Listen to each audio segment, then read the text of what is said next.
banks to adopt XRP, that's the end goal, right? That's what everyone's waiting for. But when will it occur? Let us investigate further. First things first from Gemini. Don't forget about XRP. Why would an exchange tweet this out, guys, right? The regulated crypto exchange, as you guys can see. Why would they tweet this out today? Don't forget about XRP. Very fascinating. Someone down in the comments below stated that it's subliminal messaging. Could it be? Interesting. Why? Just the other day, guys, or today, recently, breaking: United States banks adopts Ripple's XRP for international payments. What's happening here, guys? I'm like, wait a moment, what? I thought this was fake or something, but perhaps it's not, because Ben Armstrong created a video, guys, talking about this topic just recently. Okay, so let us investigate further to see what this all means, entails. So Ripple CEO Brad Garlinghouse has recently hinted at the potential adoption of XRP by the banks of the United States. When, though? In a recent video, Ben Armstrong, a prominent voice in the blockchain sector, asserted that the United States banks' adoption of XRP is poised to be, quote, the key to XRP's success, end quotes, right? I mean, this is true, guys, that every coin out there has a specific announcement, or maybe it just pumps with everything else, guys, right? Because everything is liquidity bonded. But for XRP, why hasn't it created a new all-time high, right? Some may say it's because of the SEC case and all sorts of other reasons, guys, but maybe the end goal is this right here, whenever they announce that, right? For banks to use XRP. Now, Ripple has been moving through but remember, banks will never change, right? Especially if something isn't broken. They don't need to, guys. But what if one day something does get broken, right? And they're forced to change, right? Ouroboros. There you guys go. Insert XRP. Fascinating. Now, Ripple has been moving through a tough period for more than 2 years since the SEC sued the platform in 2020. Remember, why the hell did the SEC go after specifically Ripple and XRP, right? When there are so many other coins out there, guys, thousands upon thousands upon thousands, but they literally targeted Ripple, right? And XRP success. Come on, guys. I mean, if that wasn't planned, then I don't know what is anymore, right? Now, the regulators accused Ripple and its executives of allegedly raising over $1.3 billion through an unregistered ongoing digital asset securities offering, right? And you have the number 1.3, which is 13, insane to me. Though Ripple envisioned the global expansion and wider adoption of XRP, its legal challenges remained a severe hurdle in its path. However, in 2023, Judge Annalisa Torres' landmark ruling that classified XRP as a non-security tagged it as the only token with quote-unquote legal clarity. What about your other S coins and meme coins? Prepare and beware. This is why this is interesting, guys, right? We are on the right side of law already. There's still an ongoing case, guys, that needs to be completed as well. But the next step will be to be on the right side of history, as Brad Garlinghouse did say and state. As per Ben Armstrong, Ripple's win against the SEC hints at Ripple achieving its vision. Armstrong delved deep into the history of XRP, unveiling its transition with upgrades and updates. He shed light on the fatal flaw of Ripple's software that hindered the bank's adoption of XRP. So, let us see what he means by that. But it's done. It's much harder than that. But there was a fatal flaw with the original Ripple software, and it was they had 3 products: XCurrent, XRapid, and XVIA. The problem was, and everybody knew it, those products that the banks were using, many banks did use them. I think there were about 100 banks that used them. They did not have to settle in XRP, meaning they didn't have to hold XRP to settle back then, and that was a huge problem. The people that hated XRP, the flooders, they'd always say, there's no point to it now. What's the point of these banks using the Ripple services if they're not using the XRP token?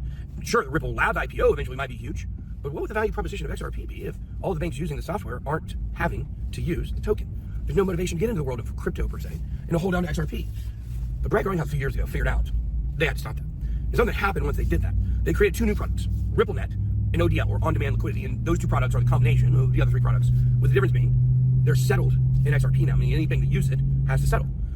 There we go, guys, right? Everything is now going to flow through XRP, which obviously moves the price up, guys, right? If they need to use XRP to buy it off of the market or wherever. Transactions with XRP, meaning they have to buy it. This is the true value proposition of XRP, and this is where it's going. Now, so there we go, guys. Although many banks leverage Ripple software for cross-border transactions, the software never mandated its users to hold XRPs. Thus, with Brad Garlinghouse figuring out the issue, Ripple introduced RippleNet and on-demand liquidity. Now it's Ripple Payments, if I'm not mistaken. Replacing the previous products, this innovation envisions the broader adoption of XRP tokens as it necessitates holding XRP for using Ripple's blockchain. And now we're looking at the narrative of the SEC calling Ripple not a security now, or losing the case, accusing it of being a security. And now, on Fox Business, Brad Garlinghouse says, because of this, the chances of Ripple and XRP getting into the banks in America has greatly increased. Guys, we all knew there were already deals made behind closed doors. Now, we just have to see what they look like. That's interesting, guys, right? Did he really say that, guys? Interesting.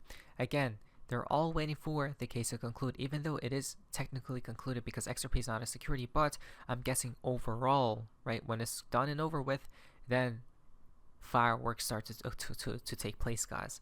So it's very fascinating indeed. And then later on, he states that Armstrong believes that by Monday, the XRP community will listen to the news of the wider adoption of XRP, or I think he meant as in we go up, guys, right?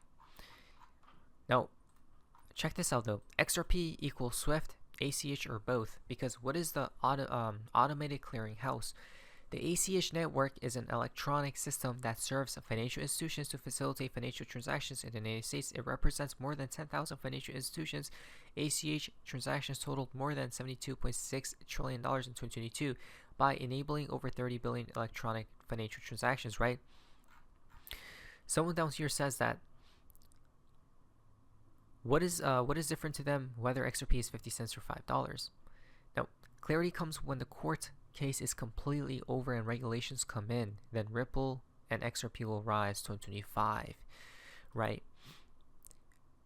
Everything needs to be regulated, guys. But the difference between 50 cents and $5 is this right here, is that 50 cents it wouldn't be efficient enough to move money around, right? So this is why they need to pump the price up, guys. They're going to be using a lot of XRPs to move, let's say $1 million, right, with 50 cents. But if it's now at $1,000 or $100 per XRP, they will need much less XRP, right? And for it to be more efficient, even what was it? Was it Jet McCaleb, guys, or I think it was Arthur Brittle? He stated that the amount of XRP that's in the supply right now, right? It probably isn't too much. Why? Because he said that I think he said that there's too many people out in the world versus the amount of supply of XRP, right? In that case, the price moves up. The amount of tokens that's being moved gets reduced, guys, less and less and less. Now here comes David Schwartz though. Bam! Get ready for tokenization on the XRP ledger coming soon. Trillions of dollars set to surge into XRP. And remember, $10 is just a start. That's interesting. Why? Because when we talk about 2025, guys, David Schwartz confirmed it here with trillions of dollars possibly flowing through. Going to see as real world asset tokenization projects grow, I think the XRP ledger is going to be a really good platform for them to launch on, particularly because of the low fees and because of the integration with the DEX, with the proximity to sort of the movement of funds. The ability, if someone's going to buy, what do you want to do with a real world tokenized asset? You want to buy it, you want to sell it, you want to hold it, you want to transfer it. And if you want to buy it and sell it, you want to be able to do that with whatever asset is convenient for you. You don't want to tie, if you tokenize some sort of debt, like you don't want to tie it to US dollars. Exactly. So basically, which ledger they're going to use, guys, right? Which blockchain are they going to facilitate everything on? Ethereum?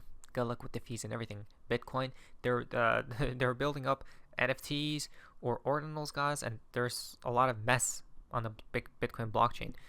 The third option to me is XRP ledger. Boom.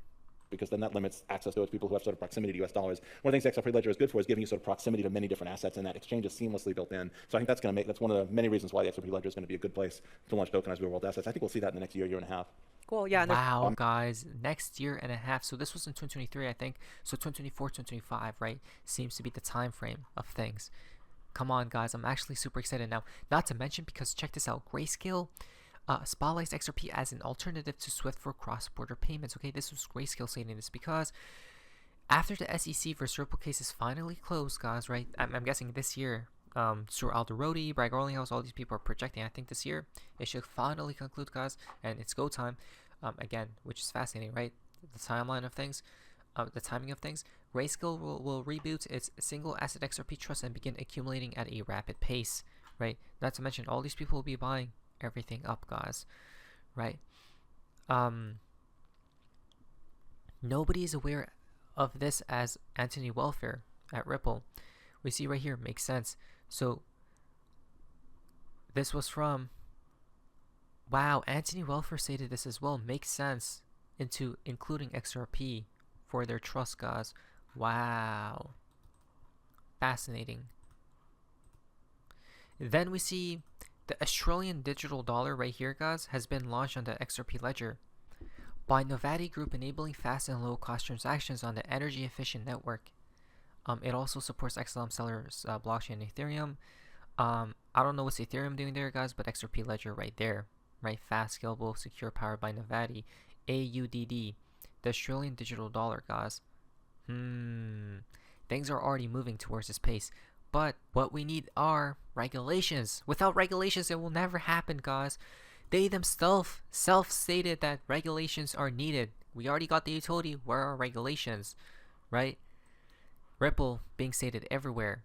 Top 10 regulation articles from 2023, and guess who made the list? Ripple did, guys. Over here as well, developing blockchain-based systems for cross-border payments, right? CBDCs and stablecoins. Value of payment CBDCs will reach $213 billion annually by 2030. CBDCs, settlement, finality, liquidity, integration, cross-border. Not to mention, they state over here the energy-efficient XRP ledger technology, guys. Exactly. Look at this. Ripple payments, Ripple, right? CBDC talks with Ripple and XRP, the XRP ledger. Wow, guys. It truly is all here. It truly is all here. And if XRP were to repeat what it did in the past, it will reach hundreds of dollars. But if it even does a quarter of what it did in the past, $50, guys, right? Or those higher prices.